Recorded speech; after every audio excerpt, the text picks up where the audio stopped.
Assalamualaikum warahmatullahi wabarakatuh. Bismillah, alhamdulillah, wassalatu wassalamu ala rasulillah, wa la hawla wa la quwata illa billah.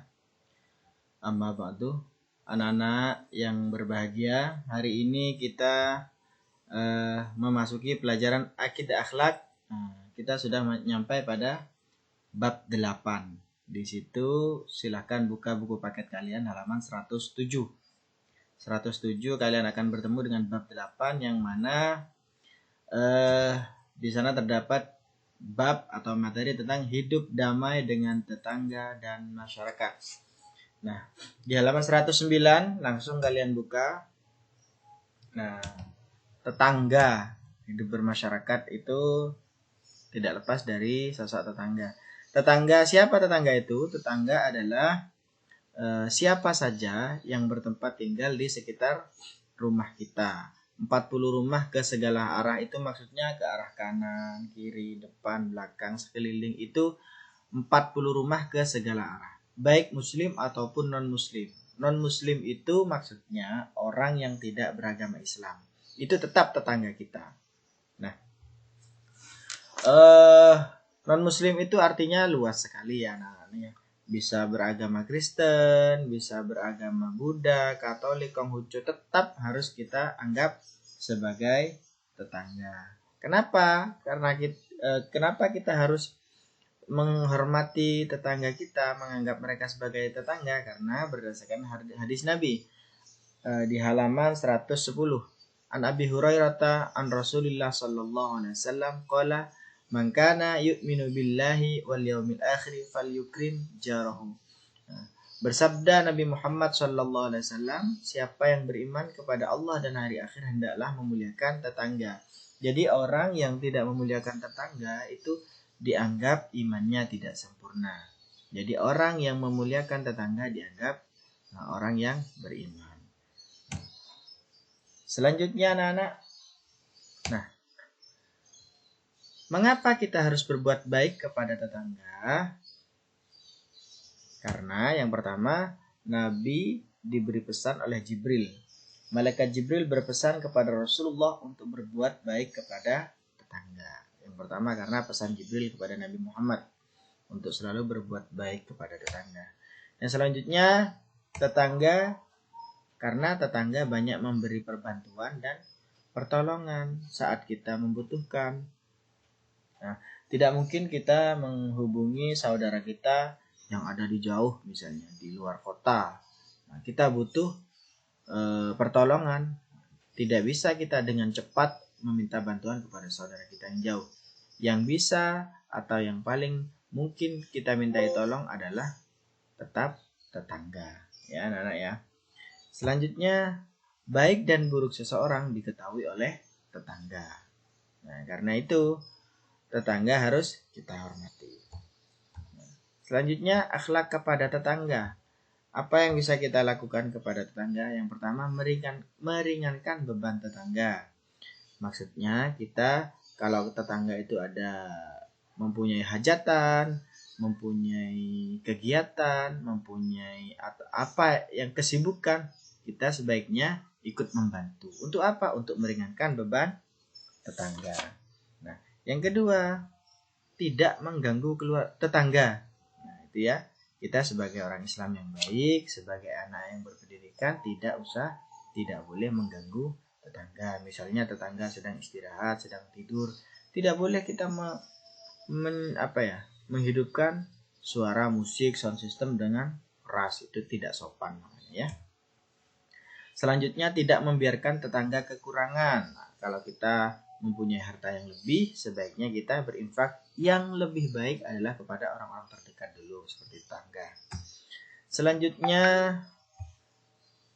mengutamakan berbuat baik dengan tetangga dekat, ya, dengan tetangga terdekat. Misalnya kamu mempunyai makanan yang lebih, ya, yang harus kamu utamakan adalah tetangga terdekat. Jangan diambil tetangga yang paling jauh. Nah, itu kurang tepat. Mengutamakan berbuat baik kepada tetangga terdekat. Yang selanjutnya,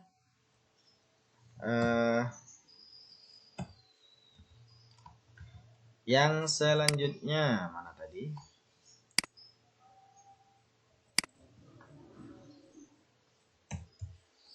akhlak kepada tetangga tadi ya. Mengutamakan berbuat baik kepada tetangga. Selanjutnya, sabar menghadapi gangguan tetangga. Kita tidak boleh mengganggu kehidupan tetangga. Tapi jika terpaksa kita mendapatkan gangguan dari tetangga, maka kita harus sabar. Gitu ya anak-anak ya. Itu berbuat baik kepada tetangga. Selanjutnya adalah terhadap masyarakat. Siapa masyarakat itu? Masyarakat adalah sekumpulan orang, ya, komunitas ya, yang terdiri dari berbagai keluarga dalam satu wilayah dan memiliki aturan hukum untuk ditaati. Itu namanya masyarakat. Seperti misalnya masyarakat di sebuah desa. Kita hidup di sebuah desa atau kelurahan. Nah, masyarakat, rakyat-rakyatnya, kumpulan dari orang-orang itu namanya masyarakat. Ya, kalau kita sebagai siswa, masyarakat kita adalah ya di sekolah, guru, teman-teman kita, para karyawan. Nah, itu adalah masyarakat. Seorang siswa itu ada di sekolah. Nah, kita harus berbuat baik kepada masyarakat maupun tetangga, karena Nabi Muhammad bersabda, innama bu'ithu liutammima makarimal akhlak. Sesungguhnya aku diutus hanya untuk menyempurnakan akhlak yang mulia. Jadi Nabi Muhammad itu adalah tauladan yang paling baik dalam segala hal urusan budi pekerti. Karena Nabi Muhammad diutus untuk menyempurnakan akhlak para manusia. Bagaimana sebaiknya kita berakhlak di masyarakat? Nah, selanjutnya, akhlak di masyarakat yang pertama, musyawarah untuk mufakat. Jadi kalau ada permasalahan, tidak boleh kita putuskan sendiri, karena kita mempunyai komunitas, mempunyai masyarakat. Harus musyawarah untuk menentukan mufakat. Yang kedua, mentaati peraturan yang disepakati. Nah, disepakatin ya. Mentaati peraturan yang disepakati. Jika di dalam sebuah masyarakat atau di dalam sebuah daerah, di dalam sebuah komunitas terdapat peraturan, harus kita taati. Misalnya tidak boleh keluar di atas jam 12 malam, ya kita harus taati. Tidak boleh membunyikan suara sound system di atas jam 9 malam misalnya, ya itu harus kita sepakati. Itu merupakan akhlak di masyarakat. Selanjutnya adalah gotong royong saling membantu. Jika ada kegiatan misalnya kerja bakti, misalnya menata taman, kemudian membersihkan tempat-tempat umum di suatu daerah, di suatu masyarakat tertentu, di desa misalnya membersihkan pemakaman. Nah, itu kita harus saling gotong royong, saling membantu satu sama lain. Yang kedua, saling menghormati antar pemeluk agama. Nah, di sini letaknya, kita harus saling menghormati karena di daerah kita tidak semuanya beragama Islam. Jadi menghormati antar pemeluk agama. Baik agama apa saja harus kita hormati. Itu adalah adab atau akhlak budi pekerti di masyarakat. Selanjutnya nomor 5, menjaga keharmonisan dan perdamaian. Jangan sampai kita menjadi biang kericuhan, mengadu domba orang-orang. Itu tidak baik dan tidak sehat dalam lingkungan bermasyarakat. Nah, anak-anak, itu yang bisa Ustadz sampaikan. Kurang lebihnya mohon maaf. Selamat belajar, selamat beraktivitas. Jangan lupa tetap menjaga kesehatan dengan cara memakai masker, mencuci tangan, dan menjaga jarak. Wabillahi taufiq wal hidayah, waridha wal inayah. Wassalamualaikum warahmatullahi wabarakatuh.